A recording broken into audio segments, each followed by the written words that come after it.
Hello ladies and gentlemen, welcome to the third and hopefully not last Hypeimmune reviews where hype comes to die. I am School Writer and tonight we are going to talk about Mighty Goose. Mighty Goose is one of those games that come from nowhere.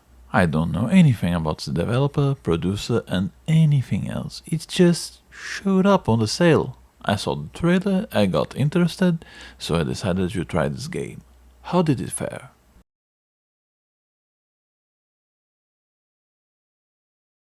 Being a rather unknown indie title, there isn't a lot of info available, but it seems that most of Mighty Goose was made by a single person, Richard Lambs, who previously worked on a title I actually have, Kunai. Mighty Goose is a 2D run-and-gun game with clear inspiration from Metal Slug.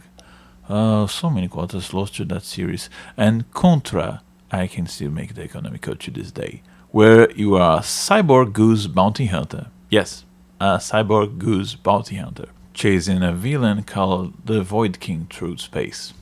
That's it. That's the whole story.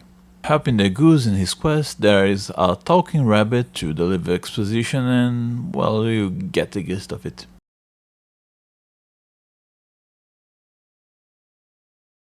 Mighty Goose shows from the start that it has the mark of a passion project. Unbridled ambition and refreshingly bizarre vision marred by the lack of manpower to pull it off, and some annoying choices that could be ironed out by a brainstorm session before the game was developed. Visually, it's a treat. The game has really good pixel art style and clearly shows its inspirations, from Goose's obvious Mega Man-esque Buster to the weapons and vehicles from Metal Slug. And references are plentiful, but not everywhere, so the player can be surprised by something popping out, like a reference to Mad Max or Gurren Lagann.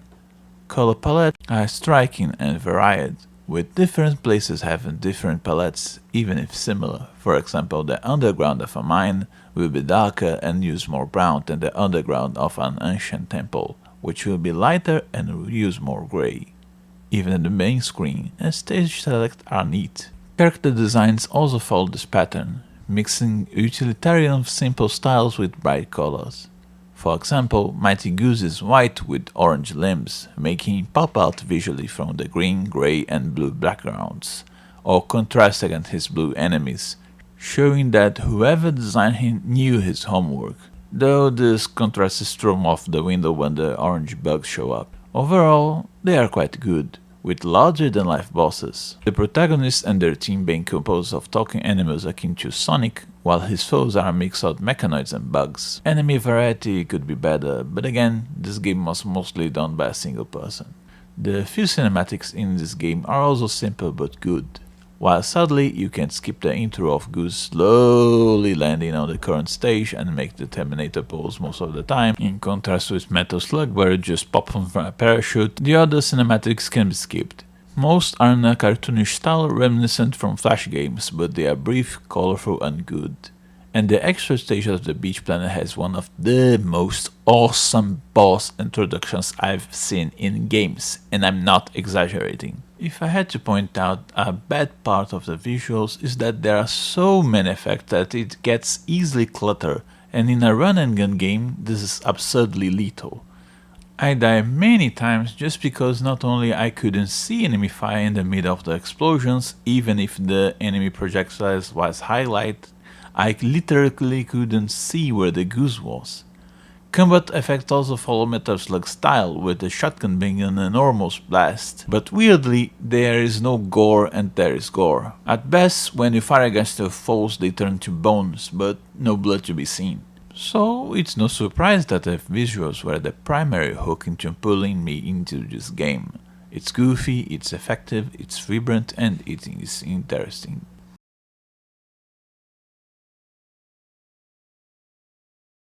Pretty much akin to Mummy the Mastered, the gameplay is the focus here, or should be. Mighty Goose follows the run and gun formula where the main character runs through a stage, finding different weapons, blasting throngs of enemies and facing a big boss, but throws some different ingredients into the mix to make things more interesting. First and foremost, Goose has 4 hit points instead of being insta-killed in the first hit. If you shoot down, you hover, meaning that now you have different approaches to lines of foes, shields and platforming. And if you have a shotgun, you can actually climb up to find alternate routes and secrets. Killed enemies drop coins to buy weapons and vehicles in the stage itself. They are lost when the stage is over. And damage dished and kill streaks are used to fill a bot and enables a super mode for Goose, making him invulnerable with powered shots. Pretty much like Metal Slug and Mega Man X, the player can find vehicles to pilot. If the player does overly well during slaughter, there will be a brief slow motion, and if they do remarkably well, an image of the Goose honking appears on screen, akin to Dan Ford and showing up in Mortal Kombat 2 to scream, "Toasty!" Yes, I'm old. At the end of the stage, you are graded on enemy kills alongside kill streak, how fast you were, and how many times you die. Outside of combat, the player can choose different characters with specific abilities to follow and assist Goose in his missions, special sub-weapons that recharge with time, and a limited number of perks, such as double jumps and charge shots. Now, while these additions do give the game a wild buff against modern run-and guns, sadly the size of the studio sabotages the main fun, because nearly everything else is either shortened or undercooked. There are only 4 special weapons, a machine gun, a shotgun, a rocket launcher and a Tesla coil, and only the first 2 are useful. The rocket launcher is too slow to be used as anything but a more powerful shotgun, ironically, and the Tesla coil has no stopping power and lackluster damage. Normally, run and gun games are continuous, as in you don't stop running and gunning, but in Mighty Goose, the screen will constantly freeze to let loads of enemies appear akin to mini arenas, only letting the player continue after everyone's dead. No nostalgia goggles here. Metal Slug did this a lot too, but Mighty Goose does this in order to pad the length of every single stage. And there are very few stages. Counting the new free stage, there are only 10 missions to go through, and while the numbers is bigger than most Metal Slug games, which average on 6 missions, the length is somewhat shorter, and the 4 hit point and the weapon purchase system ensures that you'll be able to breeze through most of them. This by itself isn't that bad, but the lack of enemy variety, the vast majority of the foes are the grenade thrower blue soldiers inspired by Metal Slug grunts, repeating stop and fire sections end up sapping a chunk of the fun, make things awfully repetitive. Every time you're hit, there is a slow motion moment to signal such, which can be mistaken by the "you are doing well" slow motion, muddling things even further and practically ensuring you end up with 2 or 3 cheap deaths. And aside for 1 or 2 stages, most of the stage designs are awfully straightforward and repetitive, with very little to no verticality. Just follow the corridor, blast everyone, follow corridor, not even some platform to hop over. At best, there are moments where you have to backtrack, hit a lever and continue. The bug mission could have branched into a more open map where you have to find lost miners, for example. There is a New Game Plus from which you can switch back and forth without any problems, but there is nothing there besides more enemies on screen at the same time. No new enemies, no new tidbits of story, nothing. Bizarrely, since the New Game Plus offer more enemies to kill, it's actually far easier to score an S rank there than a normal game. Luckily, some of these problems are mitigated by the good user interface and adaptability options that disable the shaking, the slow-mo and allow auto-fire. And the stages themselves offer a good variety of moments through some vehicle sections. So in the end, while there's a lot to like, there is a lot hindering Mighty Goose from truly shining, and the impression I had was that it should have stayed in development for a bit longer, with the lack of more brainstorming during pre-production evident, alongside how some of the ideas should have been ironed out.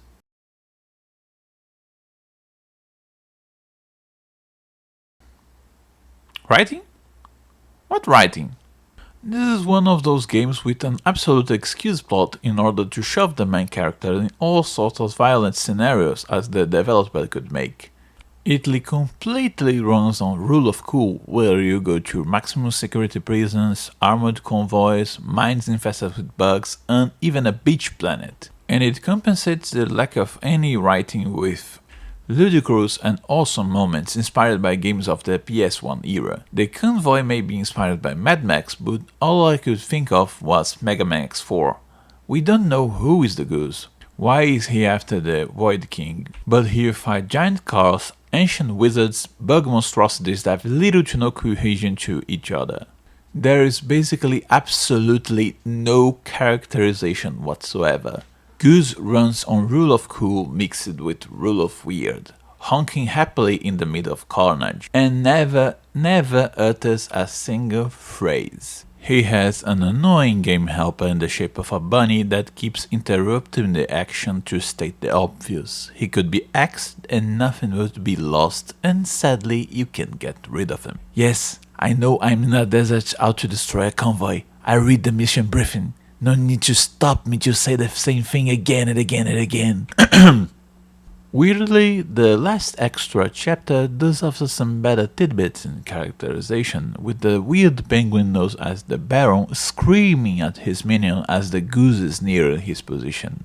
His banter with his right-hand crocodile, and the brief moment where Goose finds the inhabitants of the planet who put up the bounty for the Baron, explaining why they did it, and they did so because the Baron is polluting everything. If this characterization had been repeated through the game, things would have been better, especially due to the quirky nature of the characters. I did want to know more about the characters involved. So, in the end, the writing knows it's secondary and tries not to get in the way of the gameplay, which in turn makes the gameplay problems even more evident. It could have been fleshed a bit more without any problems, but I understand the decision. Comparing it with the games it took inspiration from, while its gameplay is easier, less frustrating and more fun, the repetition, lackluster number of foes and long corridor maps sapped its potential. I had fun with this game and I do recommend it, but I'm not surprised it ended so obscure. Hopefully it will have a chance to get a sequel with a bigger team to help flesh it out further.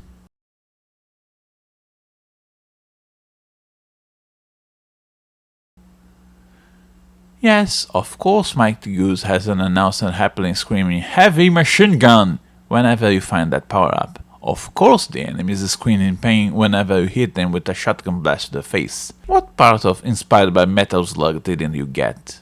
The sound department is indeed good, with proper weapons having a good bang for the buck.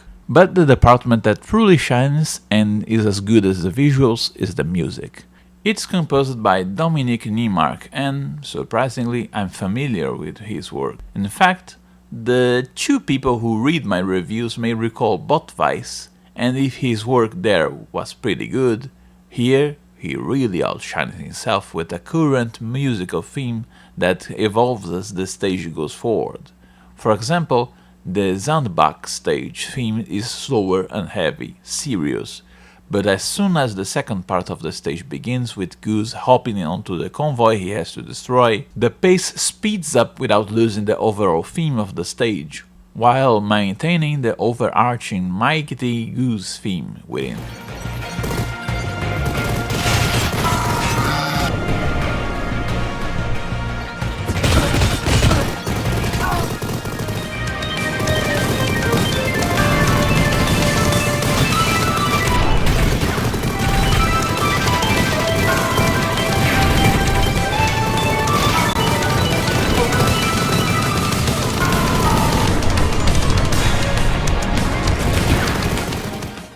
It's really good.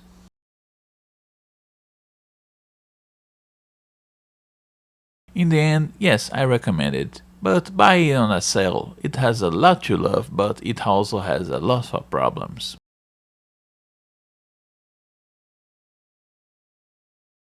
Everyone okay with some spoilers? Okay. So, in the extra planet, after the main campaign is over, Goose is mowing through the Baron's forces, alerting said Baron. What does he do? The Baron calls for the activation of the Punisher cannon, only for a crocodile to show up and say that he's going to stop the Goose. Now, in this order. The crocodile climbs on the cannon, is fired with the bullet, rides the bullet like a surfboard, The explosion of a nuclear might raises a tsunami where his boss battle takes place with Goose on a surfboard, has to dodge, mine and fight the crocodile. If this isn't an awesome boss intro, I don't know what it is. Well, see you next time everyone.